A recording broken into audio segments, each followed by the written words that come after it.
اللہ جل شانہ حضرت آدم علیہ السلام پیدا کو او بیا آدم علیہ السلام وجود مبارک جوړ کو دا غي نه ورسته پکې روح واچو بیا پرشتو ته حکم وکړو چې حضرت آدم علیہ السلام ته سجده وکړي نو ټول فرشتو سجده وکړه حضرت آدم علیہ السلام ته او ابلیس ته سجده نه انکار وکړو سجده ونه کړله بیا الله جل شانه حضرت آدم علیہ السلام تا په جنت کې ته پاتې کېدو حکم وکړو او بیا حضرت آدم علیہ السلام یوازې نو الله د حضرت آدم علیہ السلام د غسې پختینه حضرت حوا ابه پیدا کړل دی دواړو په جنت کې پاتې کېدل الله ورته تاسو دواړه په جنت کې پاتې کېږئ خو الله ورته د همیشه د لپاره حکم نه وکړي ویا آدم اسکن دی اسکن ټکی نه معلومیږي چې د دې مطلب دا چې تاسو همیشه د لپاره وته الله نو ویل چې تاسو همیشه د لپاره په جنت کې پاتې کېږئ نو الله جل شانه ورته جنت کې پاتې کېږئ د جنت څومره خوراکونه چې دي دا خورئ خو یو خاص ونه ورته یاد کړله چې دی ونې ته به نه نږدې کېږي اوس ونه کومه وه نو د هغې قرآن مجید ذکر نه دی کړی احادیث مبارکه ذکر نه دی کړی اسرائیلی روایت چې کوم دي نو هغې بعضې وي د انځر ونه وه بعضې وي د غنم ونه وه هغه اسرائیلیات دي قرآن مجید ذکر نه دی کړی احادیث مبارکو کې د دې ذکر نشته چې کومه ونه وه خو الله ورته یوه خاص ونه یاد کړله دې ونې ته به نه نږدې کېږي نو دوی به ژوند تېرو د خوراک پیکو د جنت نه اسکاک پیکو د جنت نه خو دغې ونې ته به نه نږدې کړو شیطان ورله قسمونه وخوړل ورته وی دې ونې ته ورنږدې شئ دې کې چې کوم دی ډېر سور دی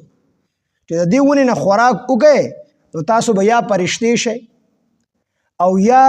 به تاسو همیشه دپاره په جنت کې بیا پاتې کېږي دا تمه ورله ورکړله او قسمونه ورته وخوړل نو آدم علیہ السلام دغه ټیم کې انسانو دې خبرې ته سوچ اونو ګزاړو پرشته شمه نو بیا خو به زما مقام راوغورځېږي ځکه پرشتې خو د حضرت آدم علیہ السلام نه په مرتبه کې لاندې دي ځکه خو پرشتو ته حکم وکړو چې حضرت آدم علیہ السلام ته سجده وکړي نو ټولو پرشتو تعظیمي سجده د حضرت آدم علیہ السلام ته کړې ده نو دغه ټیم کې د دې خبرې ته سوچ ونه رسېد نو دوی دغه ونه د دې نه میوه وخوړله چې څنګه میوه وخوړله نو په دې خو جنتي لباس پروت او د دوی نه صورتن یعنی ظاهرا د دین نافرمانی د الله وشوله اگر چې په حقیقت کې د الله نافرمانی نه نو چې نافرمانی وشوله خطا شو هغه ونه چې کومه الله ورته ښودلې وه هغه ونې نه میوه وخوړله چې دې نه به خوراک نه کوئ الله منې کړي نو بس د دې نه جامې وغورځېدلې جامې ته وغورځېدلې نو حضرت آدم علیہ السلام او حوا ابه هغې به د جنت ته ونو هغه پاڼې راغستلې ځان پورې به مږلي ولې حیا خو پکې ډېره وه نو د حیا د وجې نه به خپل عورتونه دا په هغه پاڼو باندې پټول بعضې مفسرین وایي چې دوی کله دغه خوراک وکړو نو دوی ته تقاضه پېښه شوله تقاضه ورته پېښه شوله نو د هغې د وجې نه دوی خپل شرمګاهونه او خپل عورتونه دی چې کوم دوی ولیدل نو دوی تر دغه ټیمه پورې خپل عورت نه ولیدلی خو چې کله د دغې ونې نه خوراک وکړو نو د دوی جامې وغورځېدلې او خپل خاص اندامونه دوی ولیدل شیطان ورته دا خبره وکړله او چېرې تاسو الله د دې وجې نه منې کړی چې دا ونه ممنوعه ده خو د دې وجې نه منې کړی که تاسو د دې ونې میوه وخوړله نو تاسو دواړه به یا پرشتې شئ او یا به همیشه پاتې کېدونکي شئ په جنت کې شیطان دې دواړو ته قسمونه وخوړل نو چې کله یې قسمونه وخوړل نو آدم علیہ السلام وایي چې یو سړی د الله نوم یاد کړي او په الله قسم وکړي نو هغه خو بیا دروغجن نشي کېدی موږ هم په معاشره کې ډېر فاسق او فاجر سړي وي خو چې کله قسم وکړي نو سړی ولا بیا په خبره باندې یقین کوي ځکه چې حضرت آدم علیہ السلام خدا خبره نه ولیدلې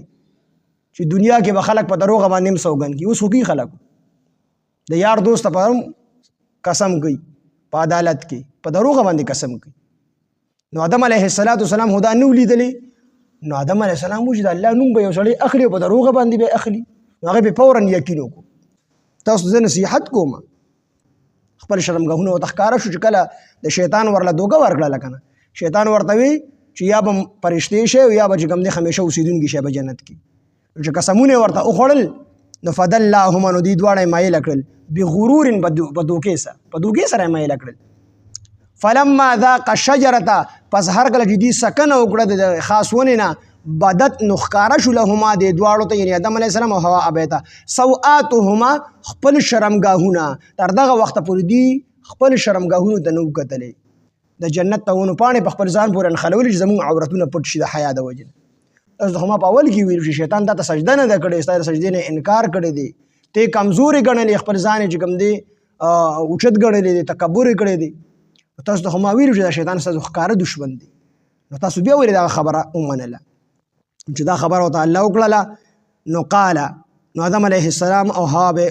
عرض وکړو ربنا چې ای رب زمونږه ظلمنا مونږ ظلم کړی دی انفسنا په خپلو ځانونو باندې. دې نه مخکې سورې بقره کې تېر شوي دي چې فتلقى آدم من ربه کلمات چې آدم علیه السلام زده کړي د خپل رب نه څه کلمې، نو هغه دا کلمې وي. آدم علیه السلام مفسرین لیکي چې تر ډېر وخته پورې دې خاموش او جړل به دومره جړلي دي چې د ټول انسانیت اوښ کې رايوځي کې د حضرت آدم علیه السلام اوښ کو ته نه رسي. دومره زیاتې جړلي دي چې الله زمانه خفه شو. نو تر ډېر وخته پورې خو داسې الفاظ په خوله باندې نه وي. حضرت آدم علیه السلام او حوا ابۍ ډېر وخته پورې خاموش شو او د دې وجې نه خاموش شو چې هسې نه موږ د الله نه څه دعا کوو او الله نور خفه شي په دعا کې او په دې جړا کې په دې خفګان کې څه خبره وکړو هغه د الله نافرماني وکړو چې ته په غلطۍ باندې. نو د دې وجې نه د ادب د وجې نه ډېر وخته پورې خاموش شو. نو فتلقى آدم من ربه کې الله ورته القا وکړه، په زړه کې ورته دا کلمات ور واچول چې دا کلمې ووایه نو زه به دې معاف کړم. او دې مثال داسې دی لکه څنګه چې په کور کې ماشوم رواني وکړي مور او پلار یې راګیر کړي او وخي او څو څپېړې ووخي ونه وخي خو ورته وي توبه وباسه شابه داسې به وایي چې زما توبه ده، شابه توبه وباسه وایي چې توبه نو الله غیر به دې معاف کوم. نو چې کله دا بچې توبه وکړي نو مور او پلار ته کلار شي بیا نور نه وخي. نو دا ولې ورته وشي توبه ووایه او د دې وجې نه وي دا مور او پلار یې وي چې زه یې معاف کړم که نه. نو دک شان الله جل شانه حضرت آدم علیه السلام او حوا ابۍ معاف کول غوښتل، معافي ورته کول غوښتل. نو د دې وجې نه ورته الله جل شانه په زړه کې دا کلمې ور واچولې. او بعضې علما وایي چې حضرت آدم علیه السلام اسمان طرف ته وکتل نو په عرش باندې لیکلي شوي لا اله الا الله محمد رسول الله ولیدل. نو دا الله ته وایي چې یا الله د هغې پیغمبر د محمد صلی الله علیه وسلم په وسیله زه ستا نه بخښنه غواړم. نو الله ورته وفرمیل چې محمد صلی الله علیه وسلم څوک دی، ته څنګه پېژنې؟ وی الله پاکه تا چې کله زه پیدا کولم نو ما په عرش باندې لیدلي وو چې لا اله الا الله محمد رسول الله. نو زه په هغه وخت کې پوه شوی وم چې دا عظیم شخصیت دی چې چا نوم تا د خپل ځان سره چې کوم دی لیکلی دی. نو الله ورته وفرمیل چې دا د آخر زمانې پیغمبر دی محمد صلی الله علیه وسلم، ستا په اولاد کې دی که چېرې دې مې نه پیدا کولی نو ته به مې نه وي پیدا کړی. نو بیا د حضرت آدم علیه السلام بخښنه وشوه. دا خبر په حدیثو مبارکو کې ده او قرآن مجید دا دعا ذکر کړله چې الله ورته د دې دعا القا وکړله، په زړه کې ورته الله دا خبرې ور واچولې، دا دعا ورته الله ور واچوله چې داسې دشن د دعا زمانه وکړه نو زه به دې معاف کړم. نو فرمایي ربنا ای رب زمونږه ظلمنا مونږ زیاتې کړې دي انفسنا په خپلو ځانونو باندې وان لم تغفر لنا کو چېرې ته بخښنه ونه کړې زمونږه وترحمنا او ته رحم اونګي په مونږ باندې لنکونن من الخاسرین نو خامخا مونږ شو د نقصان موندونکو نه. د دعا وکړله چې دا دعا یې وکړله نو الله جل شانه معاف کړل. قال الله ورته وفرمیل اهبطوا کوز شئ تاسو، اهبطوا تاسو کوز شئ، بعضکم بعضې له تاسو نه به لبعض د بعضو دپاره عدو دشمنان. نو شیطان یې ورسره هم راوشړو او دې ته هم وي تاسو کوز شئ. نو ورته وی چې بعضې به د تاسو نه د بعضو دپاره دشمناني. نو دا شیطان ستاسو دشمن دی او کوم خلک چې د شیطان په لار باندې روان دي